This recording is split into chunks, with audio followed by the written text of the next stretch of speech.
What's up guys, this is Ruben Liu and I'm basically making a video on how I edit my photos for Instagram.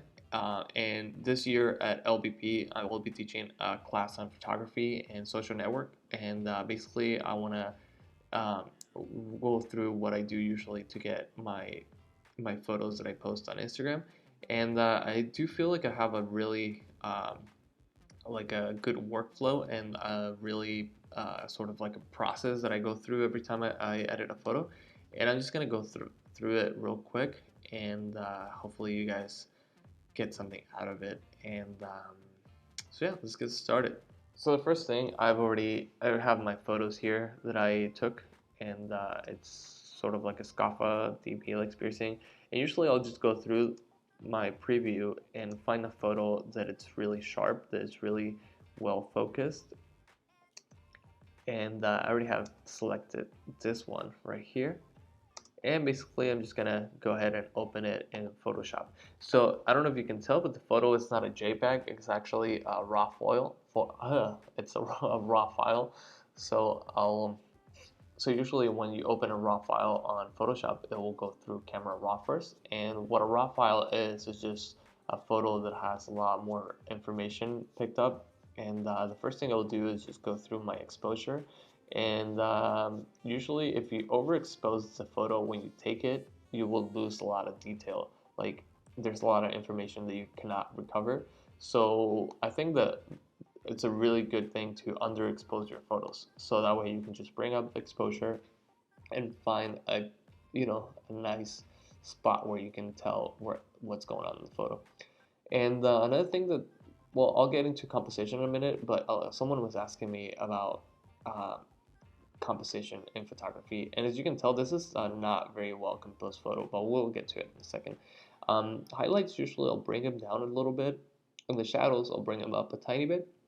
The whites usually depends on the photo, time of the day, and all this stuff.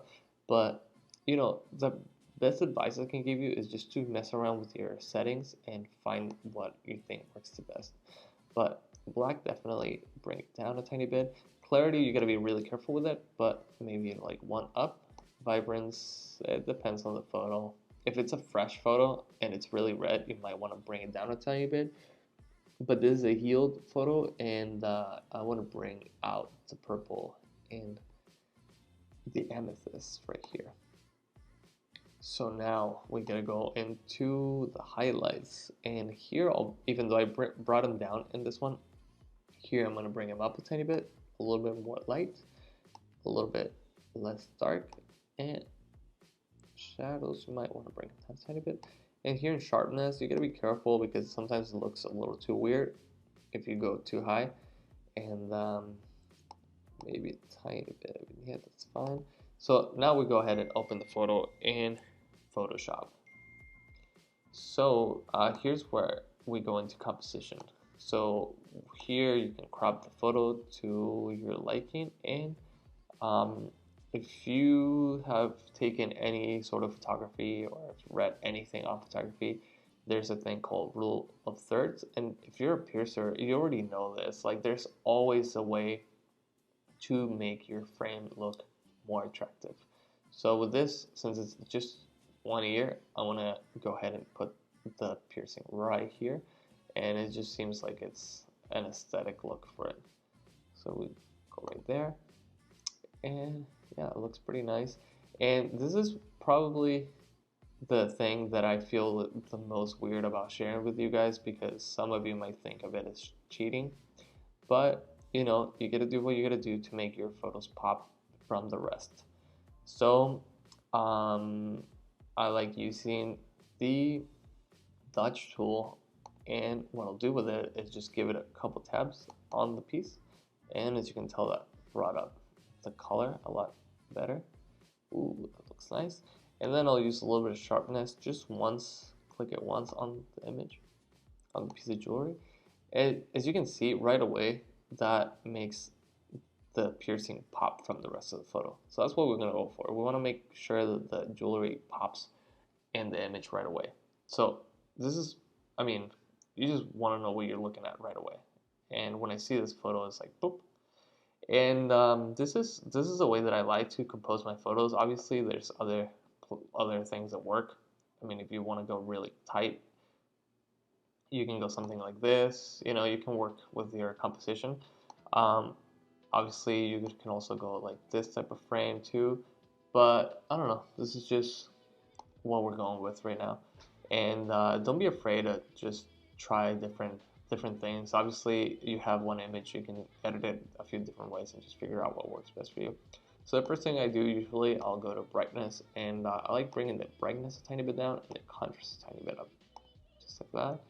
And then I'm gonna go to my exposure, and here I'll bring the exposure up a tiny bit. And as you can see, it created some highlights, and those highlights I like kind of taking care of them by putting a tiny bit of offset. And you gotta be careful with the offset. It's kind of annoying if you do too much of it. I mean, some might like the look of it, sort of like that. I mean, it looks cool like that. I know some piercers take photo like this. I like just putting a tiny bit. I usually do 41 for my photos, and I bring the gamma correction a tiny bit, tiny bit down. There you go. And I'm really crazy about my tones. So here it's a little bit red, even though the piercing's already healed, like there's some redness here. So I'm gonna go into my color balance, and I'm gonna bring down the reds a tiny bit. There we go. That already looks nice. And again, just don't be afraid to kind of mess around. Ooh, that looks really, really nice. And it still looks natural. It doesn't look crazy. I mean, I think it looks natural. I think it looks nice. That's pretty much all I'm going to do to this photo. Sometimes I'll go into curves, and here you can add a little bit of offset also, tiny bit. Yeah. I mean, I don't want to get super crazy and technical with how do I edit, but these are usually the things that I mess around with, and hopefully this will help you with your photos. If it does, please let me know. If it doesn't, if you think I'm super weird about my photos, also you can let me know if you want. And I mean, sometimes I'll add my watermark, sometimes I'll just put my name on the photo, and it seems like, you know, I just want to be able to have some sort of credit on the photo. I'm not crazy on watermarks or logos, but I just want to be able to know that that photo is mine. So, but I'll put it there, and I'll make people, you know, have a hard time reading it. So I like it like that. And yeah, what do you guys think? Do you think this is cheating? Is this bad? Is this weird? I like how that turned out. I'm gonna post this on Instagram now, and if you think this was helpful, let me know, and I'll keep making some of these videos too for you guys. And I already saved one, the first one. Let's just put a number here.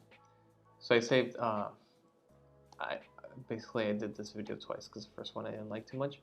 And so this is the first photo I edited, and it seems like it's a little bit too harsh on the sharpness. I don't know if you can tell, but looks like it. And where's the one that I just saved right now?